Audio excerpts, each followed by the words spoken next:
আসসালামু আলাইকুম। কেমন আছেন আপনারা? আশা করি আল্লাহর রহমতে অনেক ভালো আছেন। স্বাগতম জানাচ্ছি আমার ইউটিউব চ্যানেলে কল্পনা 02 আনিশা। প্রতিদিনের মতো আজকেও একটা নতুন রেসিপি দেখাতে নিয়ে আসলাম। খুবই সহজ নিয়মে এই রেসিপিটা তৈরি করা যায়। চলুন তাহলে রেসিপিটা দেখি। প্রথমে আমি একটা বড় সাইজের বেগুন গোল করে কেটে নিয়েছি। তারপর ভালো করে ধুয়ে একটা পাত্রে লবণ এবং হলুদের গুঁড়ো মাখিয়ে 2 থেকে 3 মিনিটের জন্য রেখে দিব। মশলাটা মাখিয়ে রাখার কারণ হচ্ছে আপনি যখন চুলায় তেলের মধ্যে ভাজতে থাকবেন তখন তেলটা একটু বেগুন কম খাবে।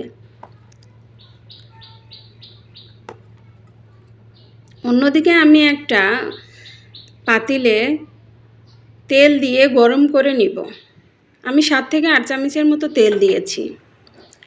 তেলটা গরম হলে মেখে রাখা বেগুন দিয়ে দিলাম।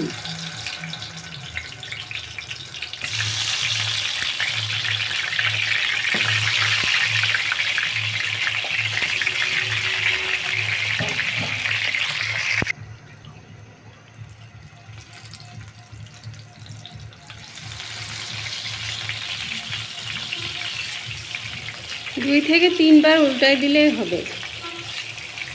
আর খেয়াল রাখতে হবে যেন পুড়ে না যায় বেগুনটা। তো আমার প্রায় ভাজা হয়ে গেছে, তো আমি এখন তুলে নেব।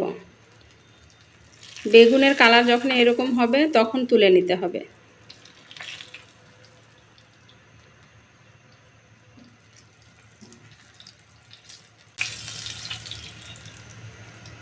তো আমি সেই আবার একই তেলের মধ্যে আমি তেলাপিয়া মাছ ভালো করে ধুয়ে লবণ হলুদ মাখিয়ে রেখেছিলাম, তো ওই মাছগুলো এখন দিয়ে দেব। আপনারা যে কোনো মাছ দিয়ে এটা পরিবেশন করতে পারেন।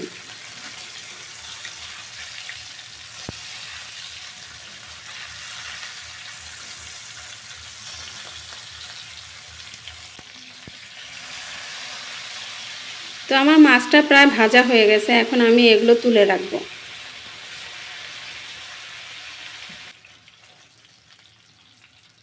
তেল আর দেওয়া লাগবে না, কারণ আমি আগেই একবারে তেল দিয়েছিলাম, এই কারণে আর তেল দেওয়া লাগবে না।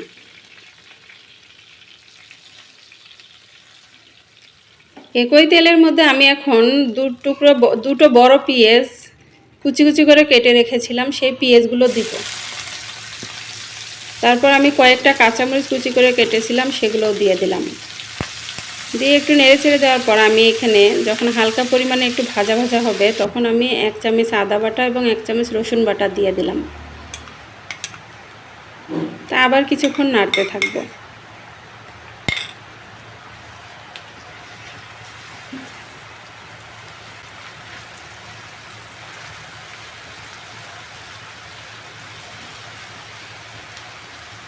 যখন মশলাটা একটু হালকা ভাজা ভাজা হয়ে যাবে তখন আমি এখানে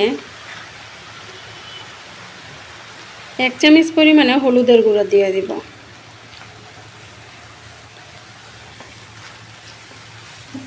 আবার একটু নেড়েচেড়ে দিয়ে আমি এখানে 1 চামচের থেকে একটু কম, হাফ চামচের থেকে একটু বেশি হবে গুঁড়া মরিচের গুঁড়ো দিয়ে দিলাম। তা আমি হাফ চামচ পরিমাণ ধনিয়া গুঁড়া দিয়ে দিলাম। দিয়ে আবার কিছুক্ষণ নাড়তে থাকবো। তো স্বাদ মতো লবণ দিয়ে দিলাম।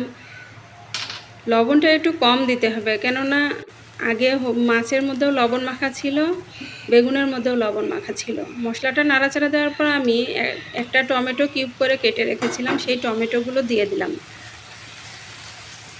আসলে তরকারি স্বাদ হওয়ার কারণ হচ্ছে আপনি যত বেশি কষাবেন তত বেশি আপনার তরকারি স্বাদ হবে। টমেটো মশলার সাথে আমি এখন ভালো করে কষাতে থাকবো।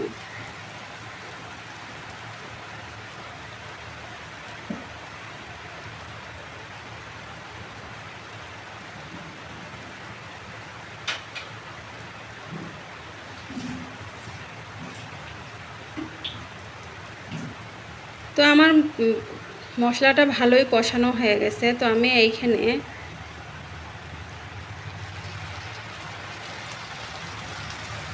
অল্প কিছু পরিমাণ পানি দিয়ে দিলাম।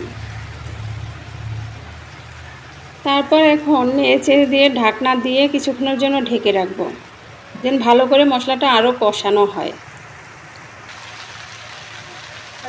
তো বন্ধুরা আমার মশলাটা প্রায় হয়ে গেছে, টমেটোগুলোও সেদ্ধ হয়ে গেছে।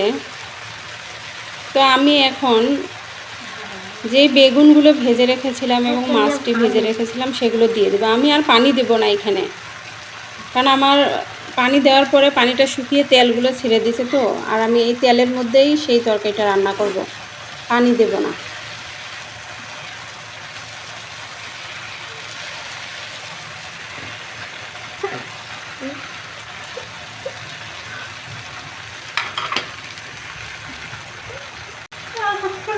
এখন সব উপকরণ একসাথে নেড়ে চেড়ে দিলাম। দেওয়ার পরে আবার কিছুক্ষণের জন্য আমি ঢেকে দেবো এবং কতক্ষণ পর পর এসে সবগুলো উপকরণ একসাথে উল্টো উল্টো দিতে হবে।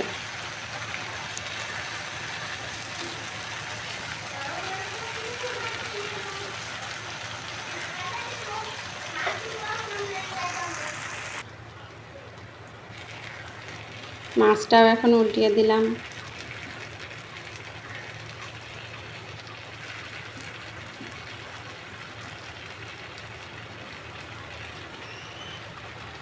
চুলার জালটা একটু মিডিয়াম আঁচে রাখবেন, তা না হলে পুড়ে যাওয়ার সম্ভাবনা আছে, কেননা এখানে তো পানি দেওয়া হয়নি। তো আমার তরকারিটা প্রায় হয়ে গেছে, তা আমি এখন কুচি করে কেটে রাখা ধনিয়া পাতা, সেই ধনিয়া পাতাগুলো দিয়ে দিলাম।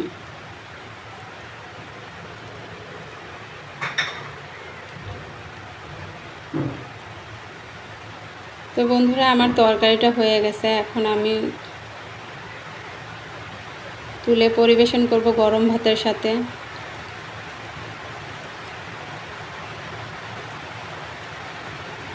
বন্ধুরা আমার এই রেসিপিটা যদি আপনাদের ভালো লেগে থাকে তাহলে আমার চ্যানেলটাকে সাবস্ক্রাইব করবেন এবং সাথে লাইক কমেন্ট শেয়ার করতে ভুলে যাবেন না। আর বেল আইকন বাটনে ক্লিক করে রাখবেন যেন আমি কোনো নতুন ভিডিও দিলে আপনারা দেখতে পারেন। তো সবাই ভালো থাকবেন, আল্লাহ হাফেজ। এবং আমার রেসিপিতে যদি কোনো কিছু ভুল থাকে তাহলে ক্ষমা করে দিবেন।